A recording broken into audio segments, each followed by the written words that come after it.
Thank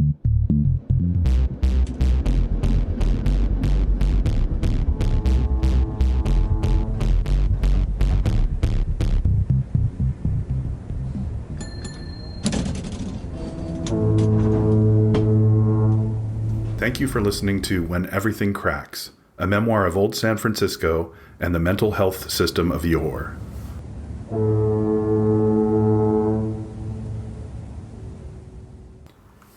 My magical thinking just keeps getting worse and worse. This chapter, you're just going to see it so bad. I don't even know if it was real or not. Like, it felt like it was happening, and yet it couldn't have. I mean, I don't think... There's things in here that I couldn't possibly have seen or done. Already, I mean, being invisible isn't really possible, is it? Okay. Chapter 6. Arrested by Aliens. I need to get rid of Gertrude. I don't have an ID card for anyone else. I'll just have to take my chances. I go into the bathroom and lock the door. The voices are getting louder. I turn on the bath. The water's cold. It gets hotter. I take off my snowman pants and t-shirt and climb into the tub. Gertrude begins washing off. I feel the old, wrinkled skin slipping off me and into the bath water. I pull the drain plug and down she goes. The new identity, the one I didn't choose, is starting to take me over. Andy Warhol, who just died, is making an appearance now. He's stepping into me. He hisses like a snake. There are voices in the room just outside the bathroom door. They know I'm here. Well, what am I waiting for? Isn't this why I came here? They're here, I guess. I'm scared to leave Earth. I step out of the bathtub just as they break down the bathroom door. I'm naked. Welcome, I say. I'm expecting a warm reception, but something's wrong, terribly wrong. They're dressed like two policemen. I didn't realize that fascism exists in outer space as well. They throw me to the ground and recite a long poem in blank verse. My right to remain silent is sacred. When aliens abduct you, they let you know through secret signs like these. They're visitors from another planet. You don't have to hold me down. I'll go willingly, I say. Shut up. One of the visitors pushes my head into the hard floor. There is no carpeting. Bits of old carpet glue stick to my face. This is not the reception I was expecting at all. This sucks. I say so. I feel the clink of alien metal handcuffs around my wrists. They hurt. The left one is tighter than the right. Someone picks me up by the handcuffs, which wrenches my shoulder. I thought I was going somewhere where there would be no more pain. I guess I was sadly mistaken. Now I don't want to go. I say, fuck you. That was a mistake. Here, I'm supposed to be grateful that they're getting me off this godforsaken shithole of a planet, and I'm insulting them. One of them hits me and says, shut up. All these years, I thought those old science fiction films featuring evil aliens were merely xenophobic, pessimistic portrayals of man's innermost fears of the beyond. Maybe I was wrong. These aliens totally suck. What's your name? They ask me. I was prepared to tell them, but now I don't want to. I want to get lost. Harlow. Andy Harlow. That should confuse them. The uglier, wall-eyed one writes it down in his notebook. The one that wrenches my arm is pretty handsome. Put your clothes on, he yells at me. I start laughing. I have handcuffs on. How can I put my clothes with handcuffs on? The hot-looking one lets me go for a second to grab my snowman pants for me. I take advantage of the moment to make a break for the door. No luck. Walleye stands in the doorway and keeps writing. Where do you think you're going? I don't know. I hoped you would tell me. Very funny. The hot one puts my pants on for me. His face is right by my dick and I get a boner. He snarls and punches me in the gut and calls me faggot. So much for hot fascist alien fantasies. They hate faggots in outer space too. I start to experience the weightless feeling again. I begin to float away. Ugly asks the mean hot alien how I'm doing that. I giggle because I'm sure I stole the secret powers from them. They drag me like a helium balloon down the hallway to the elevator. My head hits the doorway on the way into the elevator and I crash to the floor in a heap. That's the weirdest fucking thing I've ever seen, says Ugly. They use curse words in outer space too. Do I really want to go? In the elevator, the looser handcuff slips off my hand. Why do I feel compelled to show them? Maybe they'll treat me more gently if I show them. It doesn't work. Hottie grabs my face and squeezes it, so I must look like a fish. Stop fucking around, he tells me. I haven't fucked either of you yet. That was not the right thing to say. He bashes my head against the elevator wall just as the doors open. A gaggle of Nancy Reagan women gasps in horror as I'm led past them. They look like a museum. They aren't human. I can see by their hair and jewelry that they aren't from here. They touch their pearls and whisper among themselves. They haven't seen a human like me before. They completely took over the Mark Hopkins Hotel. They draped a banner over the entryway. I can't tell what it says. Is it for me? Why are they so curious? Haven't they seen the cable car filled with tourists going by outside? What makes me so unique that all the alien Republican women are staring at me? Is it my hair? Is it my snowman pants? It's because I'm a fag. They haven't seen a fag before. I wave with my cuffless hand, and Ugly grabs my wrists and clamps the cuff back on much tighter. It hurts now. We're outside in that strange alien haze, and there's an alien transport in the circular driveway. It looks like a cross between an RV and an armored truck. As they throw me into the transport, Cutie Pie with the fist says, "Have a nice trip." I guess they have to screen out potential troublemakers for the intergalactic voyage. Apparently I passed. I almost blew it when I used their powers to float, but they didn't seem to know how I did it. And waving at the Republican aliens was a horrible idea too. Odd. The truck is lined with galvanized metal, the kind with little crosshatches. I press my hand against it, and when I lift it away, there's writing on my hand. It's from Brenda. She's saying she'll see me on the other side. I guess the floor is a touch-sensitive writing pad. I write a goodbye message to Brenda, and she writes me back not to tell people everything I know right away. Okay, Brenda. After I get done writing on the floor, the truck takes off. I fall off my knees and roll into something soft behind me. The whole truck feels like it's made of the hardest metal alloy in the universe, and here's something soft. I turn around and it's an old man. Or maybe he's one of them, how can I tell? He's wall-eyed, just like the ugly alien. He must be an alien too. I ask him if he's an alien. "You can't do it like that," he says. "You gotta laugh more." He starts to wheeze and chuckle. "See? Then they'll let you go." I'm not sure I know what he's talking about. There's a tiny slit in the side of the truck and light comes pouring in, a camera obscura effect. It's too intense to be a mere camera obscura. They're feeding me information through light. I put my face in the light and absorb the knowledge. "What do you know?" he asks. I shrug. I know the Empire State Building is a hypodermic needle. "Now you're getting it," he says. Maybe I shouldn't have told him. That's one of the more important things I know, and Brenda says not to tell. I thought intergalactic voyages would be somewhat more luxurious than this. I feel like I accidentally took Aeroflot instead of Pan Am. There aren't even any seatbelts. Some aliens these turned out to be. The old man laughs a great deal. He seems amused by me. Who is he? He tells me not to tell them my true name until afterward. I thank him. He's pretty nice. Then his face turns very cruel, and he starts shouting epithets at me.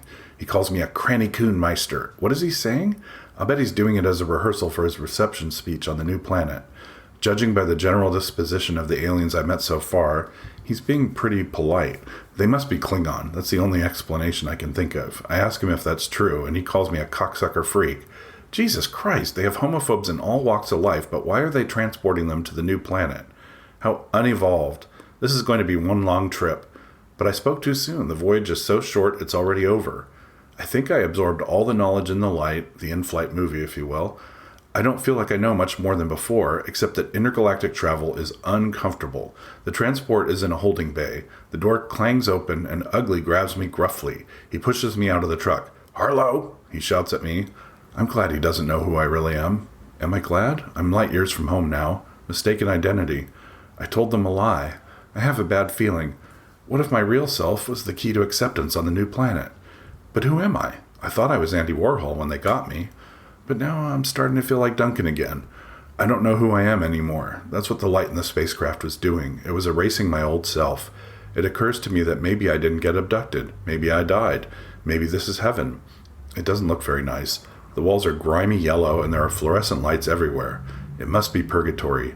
Another alien dressed in dark blue comes out of the clear glass doors and they all have a powwow. "No ID. Says his name's Harlow." The new alien comes over to me and looks me up and down. "You got a name, boy?" "Yes, sir. Duncan MacLeod." The new alien says, "Great. How you spell that?" DUNCANMACLEOD. Frisk him and put him in holding. The cute one who brought me here starts pinching me roughly. It hurts. This is an alien frisking, like one of those probes, only more painful. When he grabs my crotch, I scream, "Don't castrate me!" This is not well received. "Fucking shut up." He pinches my balls much too hard and snickers to himself. I don't like these aliens. They're worse than everything I've ever read about alien abduction. They're too masculine. Why aren't there any women aliens? After pinching my ass, my cock and balls, my legs, and my tits, he hands me a dollar bill. "Here, you're going to need this." Where did he get it from? It has a portrait of George Washington on the front. Is this my new ID card? It looks like a dollar bill, but he told me I was going to need it. Why would I need American money in outer space? It must be something special. It's a message. They want me to be a leader. I get to be president now. I'm not so sure I'm ready to be president. I don't dare turn down an offer from the aliens from the phone company. If that's what they want, then that's what they'll get. I always have found that honesty is the best policy. Sir, I'm not ready to be president. No, you're not. Good, I'll wait. Yep, you'll wait. He pushes me rather gruffly up a grimy concrete ramp. It seems odd to see so earthy a material as concrete in an alien setting. I stoop low to check it. It's alien concrete. The cracks move like snakes. It looks like it's breathing. I reach down to touch it. Keep your ass moving! It's so easy to upset these aliens. They don't want me to know anything about the planet. I'm sure that I'll get a better view of the new planet once I get past this docking bay. There are an awful lot of hallways in this terminal. They're lit by lights that use the same technology as our fluorescent lights, but feel different. They make my skin glow bright green. I feel like cattle, the way this fierce alien cop in a cop suit keeps prodding me and pushing me forward. Why doesn't he let me take in the new alien environment for a minute? I turn to ask him, but the look on his face is so menacing that instead I start to panic. What led me to believe that this was a good thing? Alien abduction, probes, missing children on milk cartons, and now it's some kind of honor to be here. Based on my treatment from the welcoming committee, which falls quite a bit short of the lay committee in Hawaii, I can guess that I'm in for a pretty shitty time here on whatever the fuck planet this is. Now I'm not enjoying myself. I look back on my treatment from the moment I made contact with the aliens. The honeymoon is over. Faggot, huh? I'll show them a pissed-off angry faggot if they want it. I whip around toward the alien behind me, but he seems to have known what I was thinking. Before I even know what is happening, he has his boot on my head, grinding my teeth into the snaky shit-brown alien floor. I have an excellent view of the floor now. I'm studying it, ignoring the boot and the pain that I feel. The floor is definitely made of living material. It grows and swells, and the trails that run through it carry electrical signals like some sort of intricate circuit. I let a trickle of drool escape from my mouth. When it lands on the concrete, it turns red, the color of blood. I'm going to short-circuit this machinery at my earliest opportunity. There are voices now, and I can see the reflection of a door opening in the pool of blood-red spittle I left on the floor. Ease off him, Jack. Motherfucker was about to headbutt me. I don't think you have anything to worry about. He's not very strong. Look at his arms. It's true, I have spindly arms. I'm sort of fat, but my arms are like broomsticks. They're useless arms, part of my whole useless body. My legs are a little more powerful, but I can't kick anyone with my arms cuffed behind my back anyway. I'd lose my balance. The gentler, kinder, fascist alien lifts me by my cuffs and drags me to my feet. Put him in A4. The boot stomper drags me toward the open door. I see no point in resisting at this point. I have useless arms. I'm worthless, without value. Maybe they'll use me as the main ingredient in some sort of alien glue. Through the doorway, I expect to catch a glimpse of the alien landscape. No. It's a room with no windows and no doors. Maybe this is a Wellesian society forced to live underground to escape the pollution they've created on the surface of their planet. But then they would have no eyes, and there would be no need for all these fluorescent lights. Why won't they let me see the new planet? I'll bet that in all their rush to welcome me, they just plain forgot to include it in their itinerary. The alien mayor will present me with the key to the city, and we'll all go out to some fine alien revolving restaurant at a downtown hotel. Right. In this next room is a small man behind a desk at an enormous IBM Selectric typewriter. IBM doesn't stand for International Business Machines. It's Intergalactic Business Machines. I get it. They've been trading with the aliens for years now, I'm sure. I check the telephone and it says Pacific Bell. Of course, the Bell of Peace bridges the gap between our culture and theirs. It definitely fits into the puzzle. He accepts a piece of paper from the pinchy boot stomper and begins typing onto some carbon paper. The result is a rather unattractive piece of jewelry, which he presents to me. Here, put this on and don't lose it, or you'll be in big trouble. I have learned better than to disobey these folks. I look at the bracelet, which reads Duncan MacLeod, inmate number 773855. Inmate? That is not a pleasant term for a visitor. I'm starting to feel that old fear seep in. I have to relax. They came all the way to the hotel to find me, so they must want me for some purpose. I look at my hands and see that one of them is still clutching tightly onto the president's portrait. Of course, they want me to be president when I'm ready. How could I mistake all this rough treatment for anything other than a test of my endurance and tolerance? I quickly remember my manners. As I put on the bracelet, I say, "Thank you, sir."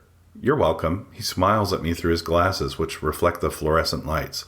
I squint as I look at them, and they send me another message. Once again, the message is planted deep in my brain, and I'll probably get it later. He holds up my Instamatic camera. "Is this yours?"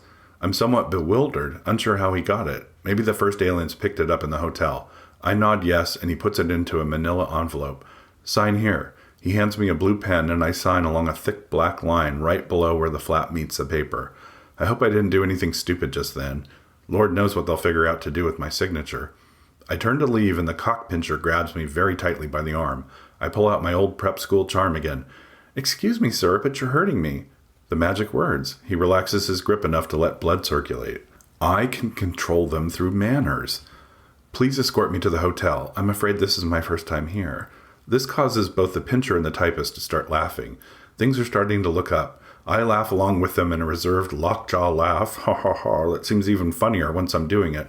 I would not look out of place at a luncheon with all the Republicans that gasped in horror at me in the lobby of the Mark Hopkins. Yes, to the hotel. Thank you. Pincher Boy opens another doorway and points to a room with 3 brick walls. The front is a cage. Here's your room, sir. Thank you. I try to hide my look of dismay. The last thing I need now is a breach of etiquette. You are too kind, dear boy. He chuckles to himself and shakes his head as he unlocks the cage door and gently but firmly pushes me in. Then he locks the door. I'm inside the room and he's outside of it. This doesn't feel right. I must have forgotten to ask the front desk man for my key. Would you be so kind as to fetch it for me, dear? I'll be right back. He barely contains an unspoken snarl as he tips his hat at me. I guess my manners aren't up to snuff. I think I can charm my way out of this situation, though. He saunters off toward the front desk, but he takes another door leading into a room full of aliens dressed in dark blue uniforms. As the door swings shut, I hear him tell my story between guffaws. I guess he likes me. All the aliens are laughing behind the door. My charm worked. The room leaves a lot to be desired. There's a wire bed with a thin foam mattress and no pillow. In the corner is a sink and a toilet with no seat and no paper, with shit streaming down the sides. The walls are covered in graffiti. I check my messages. None. I can't make out anything. I feel really tired. I lie down on the wire bed and try to make myself comfortable. It's not comfortable. I lay awake with my eyes staring at the ceiling. There are voices coming from the next room, but I'm all alone in here. Why am I all alone? Several hours pass. I'm unable to sleep and my sense of isolation is building. I don't feel comfortable. Several hours pass. I'm unable to sleep and my sense of isolation is building. I don't know where the information comes from, but I know what I'm doing here. They're going to leave me here until I die. They are. I just realized it. No mayor, no key to the city, no presidency. I'm going to stay here in this yellow, filth-encrusted quadrangle of squalor until I die, and even after the putrefaction has eaten away the flesh from my bones, my skeleton will stay in this cage. This requires immediate action. Let me out! I scream so hard it hurts my ears. There is no response. Help! Let me out! The echo off the walls makes my ears ring and my throat starts to burn. It might be because of the bad air on this planet. Please help me! No one can hear me. I bang my fist into the cage as hard as I can, but they only make a dull thud, and the metal vibrates. This might not be a good idea. Dark purple bruises appear on my hands. Fuck you all! Let me the fuck out of here! A uniformed alien pokes his head through the door that leads to the room full of laughing aliens. Shut up. He slams the door behind him. The sense of doom I'm feeling is so profound that I sink right into it. The light in my cell changes color. I can't see color anymore. The yellow cell turns black and white. My fists are giant purple welts. No one cares. Why isn't my mother here to take care of me? Why am I all alone in this godforsaken pit on some unknown planet? What did I do to deserve this? The last time I felt anywhere near this lonely was driving the road between El Paso and San Antonio in the middle of the night. I would give anything to be there now. I want to go home. I want to go home! Nothing, just my own voice ringing in my ears. I'll never see Texas again. The new planet is not such a friendly place. I take out the dollar bill that the pincher cop gave me and I examine it for any clues. It doesn't look like I remember dollar bills to look. The ink moves around if I stare directly at it. There are little red and blue fibers which, upon close inspection, wriggle like worms. The picture of George Washington is the same as far as I can tell. I fold the top half of his head down over the ruffle of his neckline and make a mushroom, just like I used to do in elementary school. I don't know why, but this provides me with some comfort. There's nothing to do in this yellow prison cell. The toilet has no seat, so you can bet I'm not going to take a shit in here. They probably have security cameras watching me. Just at the moment I look over the toilet and think about flushing myself down, I suppress a giggle. But then there's a loud guffaw from the next room. They're reading my thoughts and impressions as I'm left in isolation, like some rat in a medical experiment. I wish there were some way I could block them from reading my private thoughts, but I think the only way to do that is to scream, "Let me the fuck out of here!" If I keep screaming, they won't be able to read my thoughts, and I'll go hoarse as well. I may need my voice to reason with the ones who aren't reading my thoughts directly. There's nobody helpful here, just a bunch of uniformed fascist pigs.